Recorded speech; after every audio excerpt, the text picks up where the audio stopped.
expects it to bring in $1.6 million of revenue. If there are any doubts about Gifford's ability to return and lead, residents say they've all been discredited. Which classes to take here so they can work on a U of A bachelor's. Close down the I-10 between State Route 83 to State Route 90. Just as simple as plucking it from the ground. Tens of thousands of these bands have already been sold. They first have to get back on the I-10 further east. They not only found a DUI suspect, but they found the suspect's children in the vehicle as well. Looks like people's complaints of noise pollution caused by warplanes has finally gotten the attention of the Air Force.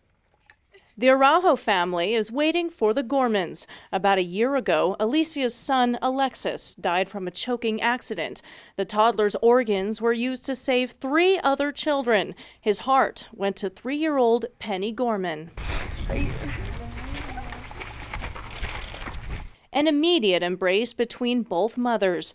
Then Alicia took Penny, holding her close to feel her son's heartbeat.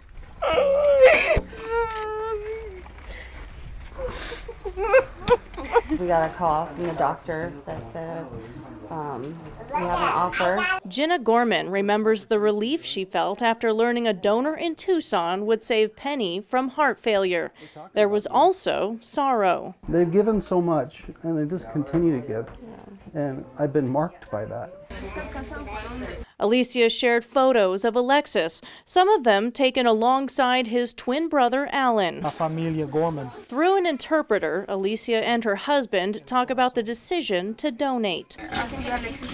Now Alexis can live in other people. The little boy Alicia described as mischievous is somewhat present in Penny. I see that she's a little hyperactive, and I know that my son is involved. Penny's recent biopsy was negative. Great news for the Gormans and the Arajos. Their son, now a hero. I was proud of him when he was alive, but even more so now. Carissa Planelp, Fox 11 News.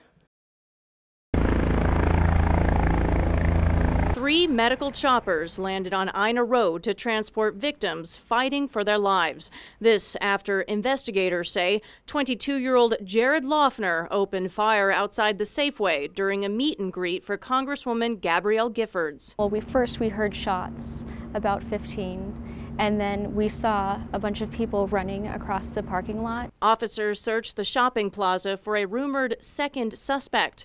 Then there were questions about the Congresswoman's condition. She has been injured. I don't know to what extent. More than a dozen people were injured in the shooting. 5 died right in front of the supermarket. I heard "get down," but I wasn't sure who said it. Alex Villick was volunteering for the Tucson Democrat when he exchanged words with the suspected gunman. He came up to my table, wanted to speak with the congresswoman, and as I told other constituents, he had to get to the back of the line. He came back about 2 minutes later and barged through the little tables. Villick says he never saw the suspect draw a weapon, but he heard the gunfire. It took a few moments for things to register that this wasn't a joke, this was actually happening. And so I guess I just acted out of instinct. I took off running, I booked it for the bank. The Sheriff's Department is evaluating information gathered from witnesses to make sense of this crime. Carissa Planelp, Fox 11 News.